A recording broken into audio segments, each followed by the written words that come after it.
मजलिस के एमएलएज जब आवाज उठाते हैं मसाइल के हल के लिए तो हुकूमत को सुनना पड़ता है। एक तो हमारी दलील की वजह से और एक हमारी जिद की वजह से।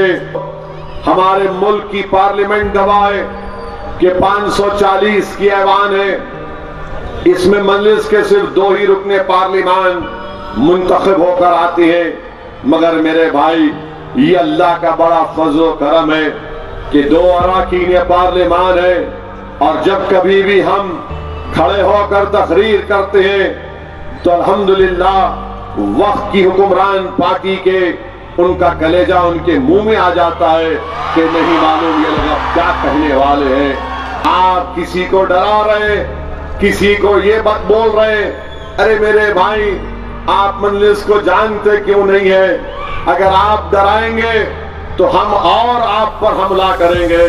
अगर आप हमको किसी से प्रेशर डलाएंगे तो याद रखो, प्रेशर कुकर भी थोड़ी देर तक प्रेशर बर्दाश्त करता है, बाद में वो सीटी बजाता है और सीटी के बाद वो कुकर उड़ जाता है।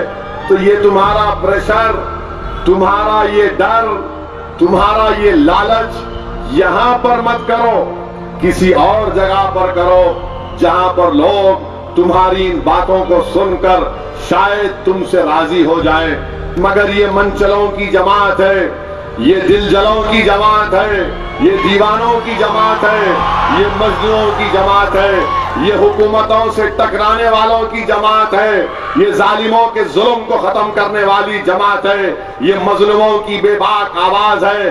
और इख्तिदार पर हम अगर किसी को देखते हैं तो हमारे दिलो दिमाग पर उसका इख्तिदार, उसकी ताकत, उसकी चमक हमारे दिमाग पर उसका कुछ असर नहीं रखती।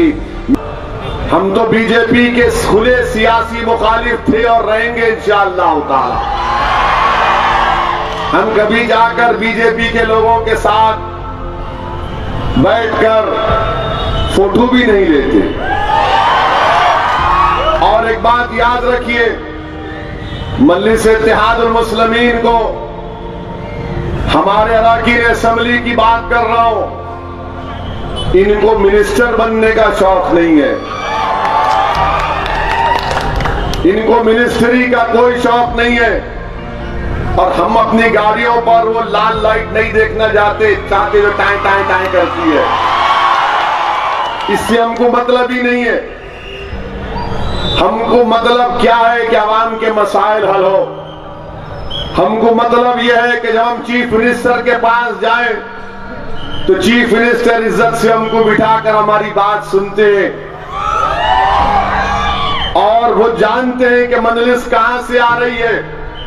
हम अपने जाती मफादात के अगर तकमील नहीं हुई तो हम नाराज होकर उनके पास, इनके पास नहीं जाते।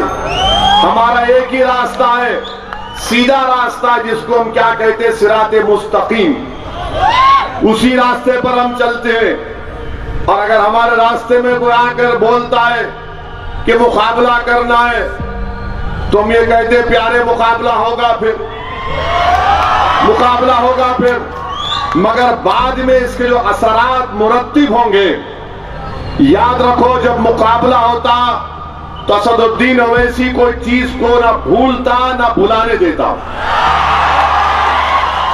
इस बात को आप याद रख लो, इस बात को याद रख लो। मुकाबला है तो फिर मुकाबला है, तंग आमद तो जंग आमद। अब रहा सवाल ये कि पार्लियामेंट इलेक्शन में क्या हुआ, सबको मालूम क्या हुआ, सबको मालूम कौन जाकर बैठ गया था, सबको मालूम कौन जाकर दबक के खामोश हो गया था। सब जानते कौन क्या क्या नहीं किया, किधर बैठकर दूध पिए, क्या किए। अब एक लंबी बात है, मैं नहीं जाना चाहता हूं उस पे। आप अक्लमंद हैं और हम लोग क्या बोलते हैं कि अक्लमंद को इशारा काफी है।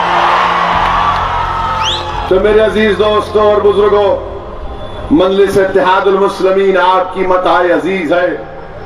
आज पूरे मुल्क में मजलिस इत्तेहादुल मुस्लिमीन को बड़ी उम्मीदों की नजर से देखा जाता है, बड़ी उम्मीदों की नजर से देखा जाता है। जब कभी भी मैं ट्रेन में या एयरपोर्ट पर रहता हूं तो अजनबी लोग आकर खास तौर से नौजवान मुझसे मिलते हैं और मिलकर कहते हैं कि असद साहब मैं फुला जगह से हूं, आप क्यों नहीं वहां पर मजलिस को कायम करते।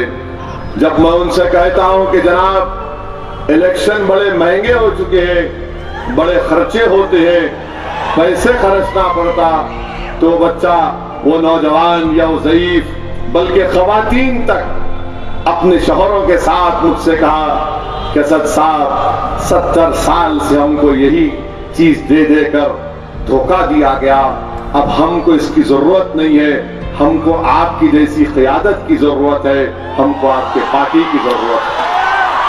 जब मैं उनसे बोलता हूं कि इलेक्शन आसान नहीं होता है तो नौजवान कहते हैं असद साहब आपने खुद कहा था ना कि जब तक मैं जिंदा रहूंगा हर वो काम करूंगा जिससे गरीब और मजलूमों को इंसाफ मिले। झारखंड में हम इलेक्शन लड़े, कैसा लड़े झारखंड में इलेक्शन? झारखंड में इलेक्शन लड़े मेरे भाई, बड़ी बड़ी पार्टियां हैं, उनके जलसों के लिए चाहे वो जेएमएम हो, कांग्रेस हो, बीजेपी हो, कोई पार्टी हो, 20-20 गाड़ियां रखते लोगों को लाने के लिए। हमारा कैंडिडेट, कई कैंडिडेट्स थे, मैंने उनसे कहा जनाब कैसा होगा, तो बोले साहब आप गाड़ी में आ जाओ या उड़न कठोले में उतर के आ जाओ, सिर्फ आओ, आप आओ वहां पर, अल्लाह आवाम को भी जाएगा, हमारे जलसे में आवाम आएगी। और वैसे ही हुआ। झारखंड में ऐसी जगह पर जहां पर पुलिस जाने से डरती है, नक्सल इलाका है, वहां पर हमारे जलसे हुए। आप पूछो डिप्टी में हमारे साबिका मेयर माजिद हुसैन से कभी गुफ्तगू करके सुनो।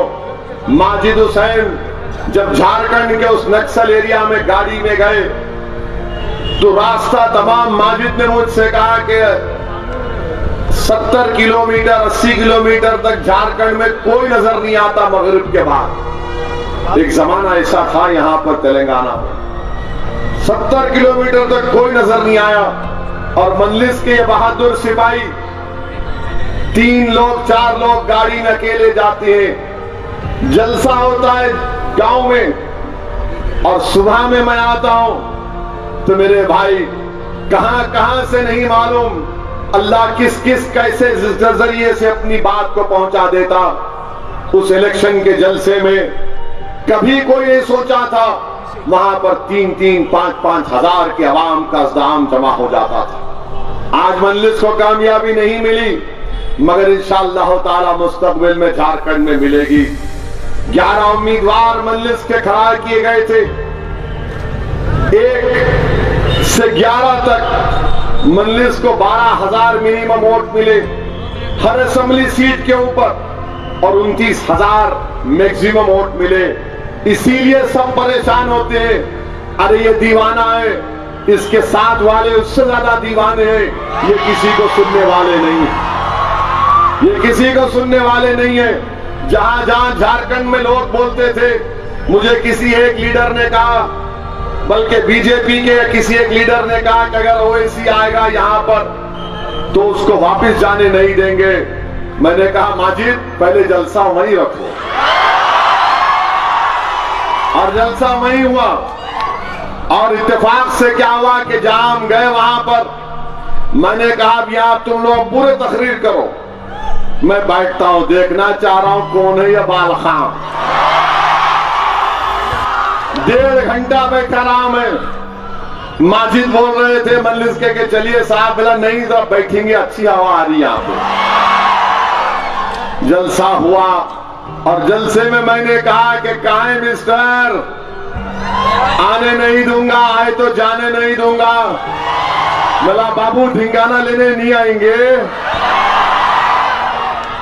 मेरे भाई इस तकालीफ से और इन तमाम चैलेंजेस से मजलिस की तारीख रही।